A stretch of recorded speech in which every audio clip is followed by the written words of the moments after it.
so much, General, for your time and for your service.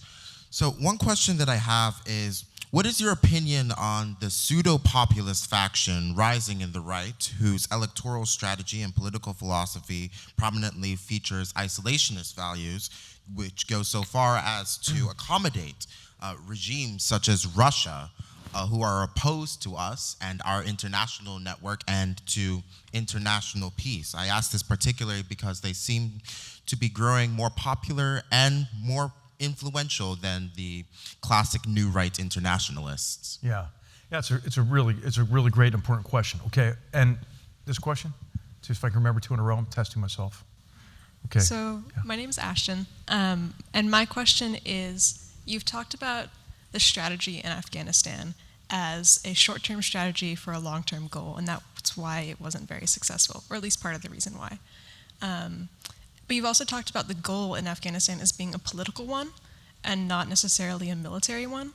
And I wanted your opinion on whether or not the military can be successful in enacting political gains, especially abroad. Okay, great. Okay, so, and these questions are a little bit, I think they're a little bit connected to one another. So how about the rise of the neo-isolationist far right, or whatever you want to call it, and where did that come from?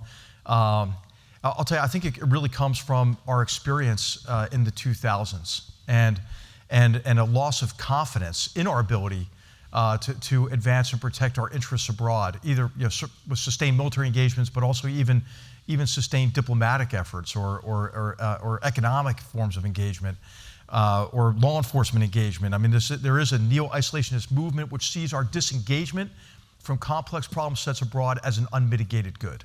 Right? And where did that come from? And I think it comes from a lack of confidence. We've talked here about strategic competence, but also you need confidence, right? You need confidence that is sufficient for you to be able to implement strategy effectively. Now, when did our confidence get shaken? I used the Icarus analogy a little bit of flying too high in the 90s. I think after the strategic shocks and disappointments of the 2000s, we began to fly too low. And those included, obviously, the mass murder attacks of 9/11, but the unanticipated length and difficulty of the wars in Afghanistan and in Iraq. Now toss in, the financial crisis, 2008, 2009. Add on top of that, especially after China's entry into the World Trade Organization, how much manufacturing jobs were lost and moved to China. If you haven't seen the PBS documentary on Dayton, Ohio, I highly recommend it. Or if you haven't read George Packer's book, The Unwinding, which is a pre-Trump book, but in it you can see Donald Trump coming in every page almost, where he went across the country and told the story of economic transitions that left big parts of the American population behind.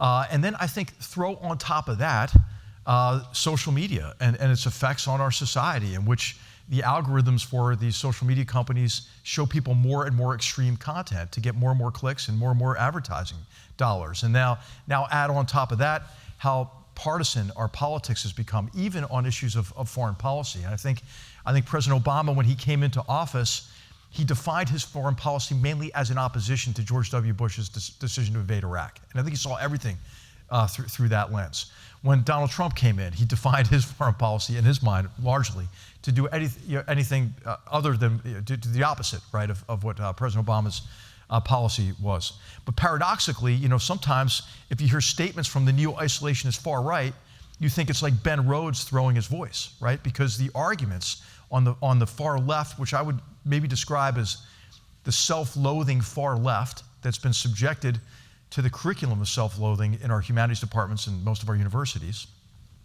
which is tied to, kind of post-colonial theory and various critical theories, postmodernist approach to the world, in which we view ourselves as the problem, right? And we don't. It's actually a profoundly arrogant way to look at the world, right? Because you're not acknowledging the agency that others have internationally, right? We must have caused the problem with the Iranian regime. We must have caused, just fill in the blank, right? So you have that, and then on the far right, I think you have an element of maybe bigotry that runs through this, and dismissiveness of other cultures because they'll never get it. So you don't really have any ability to shape or support indigenous actors and leaders to help them create their own future. And so it's sort of a defeatist approach. And I think if you could say that in the 90s, or maybe even characterize the decision to invade Iraq in 2003 as an approach that neglected, the potential costs and risks of that action, I think that in the Obama years, our desire to disengage from these problem sets neglected the costs and risks of inaction or disengagement. And so I think it's this profound pessimism and resignation that we've been left with in foreign policy, which is a danger. And I think it afflicts people on both ends of the political spectrum. So what are some examples of that? I think the complete withdrawal from Iraq in December of 2010, where you had then General Austin, right, who's now the Secretary of Defense, and Vice President Biden, who was presiding over the ceremony for our complete disengagement from Afghanistan. Remember, he called up President Obama and said, "Thank you for allowing me to end this goddamn war." Now, just think about the assumption that he was making, that the war's going to end when we leave, right? That's the same assumption, I think. We can't even learn from our most proximate experiences, right? That's the same assumption that we were making in Afghanistan. And to get to your point about the military instrument, I think a really key test of strategic competence is the degree to which you're able to integrate all elements of national power and efforts of like-minded partners to overcome obstacles to progress and to take advantage of opportunities to make progress toward your objectives, right? So I think one of the elements of strategic competence we didn't really talk much about is that part of this framing effort should be identify what are the obstacles to progress. Because we don't have perfect agency over problem sets, right? We have to think hard about overcoming cultural, economic, social obstacles to progress, and security ones as well. So I think what we've seen is an astounding degree of incompetence because we are actually employing our elements of national power in ways that are contradictory and inconsistent with one another. How does it work, right? To say to the Taliban, "Hey, here's our schedule for withdrawing from Afghanistan, and we'd like to open up negotiations with you in Doha, Qatar." I mean, how does that make sense, right? It doesn't make any sense.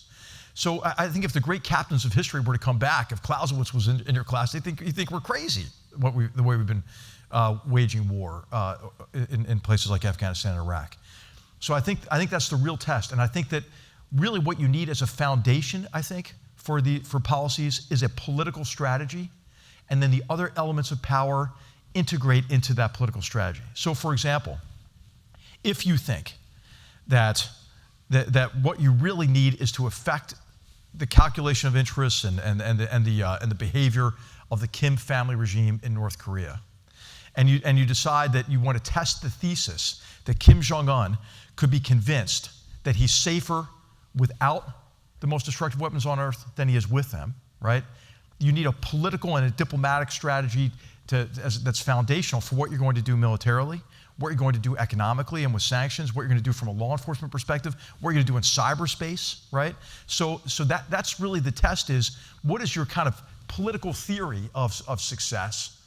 And then how do you integrate all elements of national power consistent with that foundational political goal and approach? In Iraq, during the surge in Iraq, I had the opportunity to work with a great team of people to rewrite the campaign plan in 2007 in Iraq. And we went through kind of the process I described, right? What is the nature of this problem? What is driving this conflict? And by that time, the war had morphed into a sectarian civil war that was creating a cycle of violence that was empowering Shia and Iranian-connected militias, many of which had infiltrated security institutions. And it was also strengthening Takfirist or Salafi jihadist groups, especially Al-Qaeda in Iraq, who therefore could portray themselves as patrons and protectors of beleaguered Sunni communities. So what we had to do is we said, okay, we need a political strategy that will help foster accommodation between Shia and Sunni communities that are and those that are reconcilable. Okay, now what do you have to do militarily to foster that kind of an accommodation? Well, first of all, you got to break the cycle of violence, right? You can't disengage like we were doing. You have to get out into cities. You have to help break that cycle of violence because the Iraqi security forces, many of them have been too closely associated with the militias and didn't have legitimacy. What else do you have to do?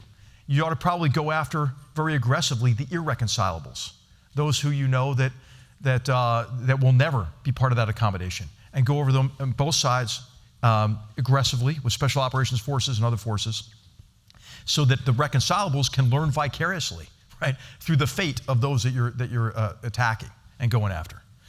Then what's needed is a security sector reform effort, right? Because you have to reduce reverse the capture of these security forces, so that all elements of the population feel that these security forces will protect them, right? You need a governance reform effort that focuses on the provision of services in a non-sectarian or biased way, right? So you start to see you need an informational campaign that fosters accommodation. You need to work on the problem from the outside in, and how reinforcements are coming in from Iran or from jihadist recruiting efforts in North Africa and through Syria, and so I mean, you begin to see how you can fashion a whole strategy around just the fundamental political observation of what's necessary is to break that cycle of violence and to foster a political accommodation that will reduce the drivers of the conflict and improve security.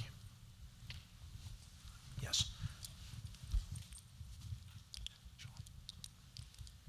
Okay. I'll let you pick. I'll let you guys pick. Go ahead. Yep, sure. Hi, my name is Paige. My question is, how have assumptions about terrorist organizations changed in recent years with their goals and methods, particularly with regards to greater internet access that allows for more decentralization in terms of both operations and recruiting? And how does that change anti-terrorism strategy? Okay, great. All right. Hi, thank you very much, General McMaster. This was a question I didn't get to ask Professor Economy, but I think it's just as relevant. So I'm Chinese, and in her presentation, we heard a lot about the U.S. view on China's ambitions and long-term strategy. But I think, I want to understand a bit more what you think the U.S. long-term strategy with China is, in the sense that, what is the end goal? What would be an acceptable state regards to China? Because the current administration has said that they do not support regime change in China. So the U.S. is accepting the CCP will be there, but what will be an acceptable relationship in terms of would China always have to be subordinate to the U.S.? Could they be equals fully, with equal power in the world, or Yeah. What is the U.S. view? Thank you. Okay, all right, so jihadist terrorist organizations, I think you're right to look at the way that technology has allowed those organizations to become much more effective and also to be more resilient. Effective because they can communicate, they can communicate quite easily, with a cell phone. The encrypted communications makes it more difficult to break into their communications, identify nodes in their networks and so forth. And then what that allows them to do is to operate more dispersed, which again makes them a little bit more resilient and less vulnerable to direct action by us, but also especially our partners abroad. The other technological trend that I think is really concerning is their efforts to gain access to some of the most destructive weapons on Earth. To get a hold of nuclear weapons if they could. But developing biological, chemical weapons and so forth. And I think that could be a real kind of step change in terms of the threat of these terrorist organizations who already use mass murder as their principal tactic in an effort to collapse control of territory and populations, and then impose really their own will there and establish the caliphate. That's really what they want to do. I think that what we should do as in response to that is to be more aggressive with counterterrorism partners abroad. Our tendency has been to disengage from a lot of these fights and to withdraw a lot of our support. For example, the forces in Somalia. Well, we've gone back there, but I think that we had to go back there because of the threats that were emerging from that area.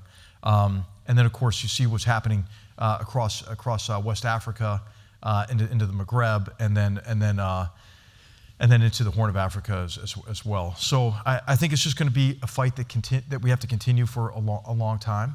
And we have to recognize that if these groups don't have pressure on them, right, if they're not worried about their survival, it gives them space and time and resources to plan, prepare, recruit, and train, and then execute much more effective attacks. I think it's important to note that after Vice President Biden said, hey, thanks for allowing me to end this goddamn war, you had the rise of ISIS, and then by 2014, you had ISIS in control of territory the size of Britain.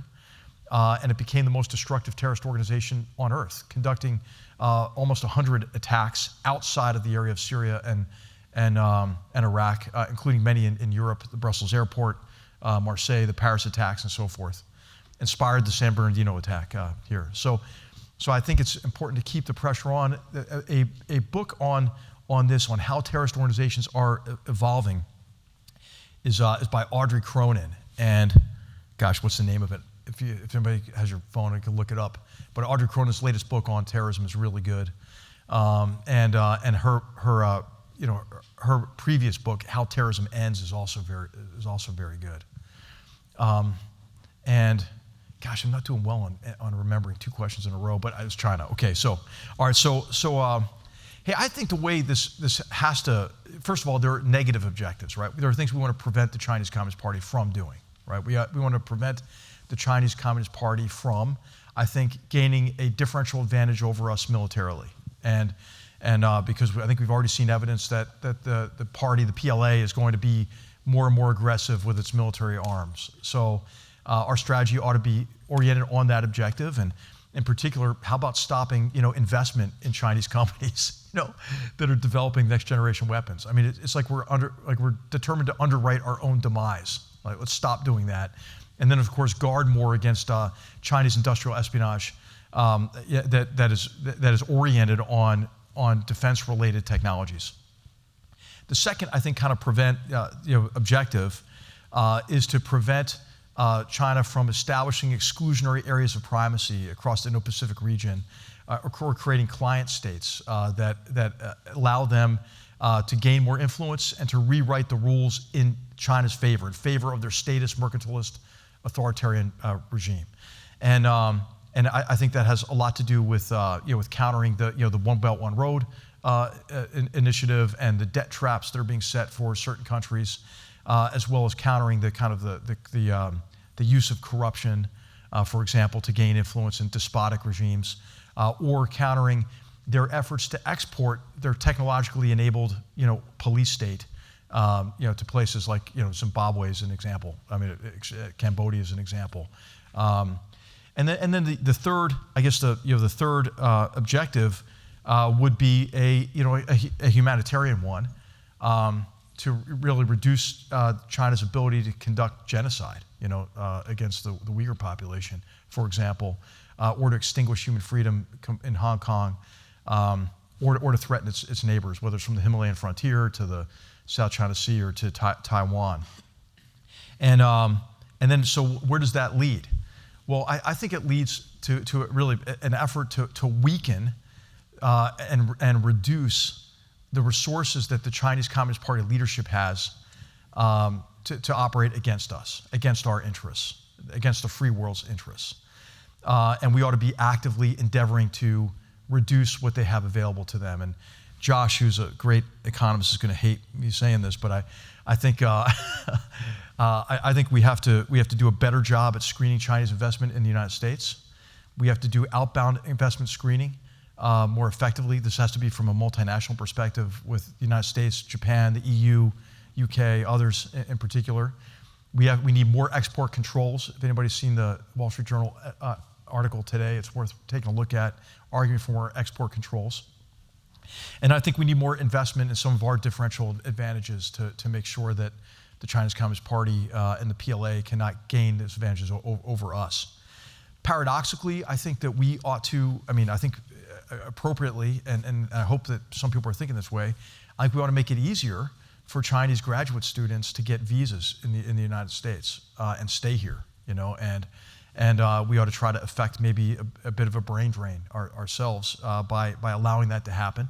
We should be doing the same for Russian scientists and others, code writers. I think our biggest advantage is, hey, nobody wants to immigrate to China now.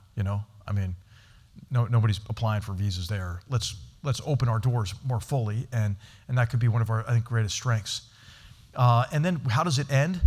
I think it has to end with the Chinese Communist Party leadership either changing, because I do not believe that the Chinese people, and please, I want to hear your response to this, are culturally predisposed toward not having a say, not wanting a say in how they're governed. But I think the way it should end is that the CCP, recognizing they can have enough of the China dream, enough of the vision for national rejuvenation without pursuing that at our expense, right? The free world's expense. So I'd love to, what do you think? What's your reaction to that? Can we get the mic back up just for a second? Yeah. Hi, yeah. Thank you very much for your response. I think as the U.S. understands, the CCP and Xi Jinping do enjoy popular support in China. And a lot of it is due to historical context, right? Where like my parents and my grandparents' generation have suffered through turmoil and tribulation and bloodshed. And China's never had democracy before, not under the nationalists. And every regime change in China has inevitably been accompanied by civil war, bloodshed, and disturbance. It's also like quite a heterogeneous country, even though it's mostly ethnically Han, but when the Qing dynasty collapsed, we just dissolved into different factions and warlords and civil war. So I think even though the Communist Party they've obviously screwed up on COVID in a lot of ways, and there's massive discontentment, there's always worry of what is this revisionist alternative future? Is it really going to be better, right? Maybe it could be worse. Right now we have security and prosperity and economic progress. Yeah. We could just go back to like a state of nature that we had for decades. I think that's one difficult point, that the party is generally popular.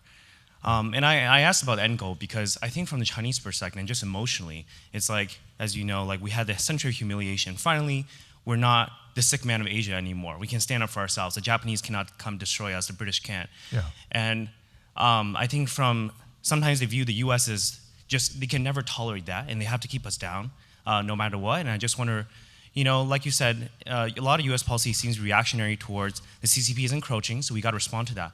But the CCP, China's still powerful enough. I feel like I still want to understand what is long-term strategy of coexistence, or regime changes just seems really unlikely in the near future, right? Even though we don't know. And I think that's up to the Chinese people, right? I mean, ultimately, and hey, I'll just say that the narrative that the party is putting out there now on the 75th anniversary that just passed is one of the century of humiliation.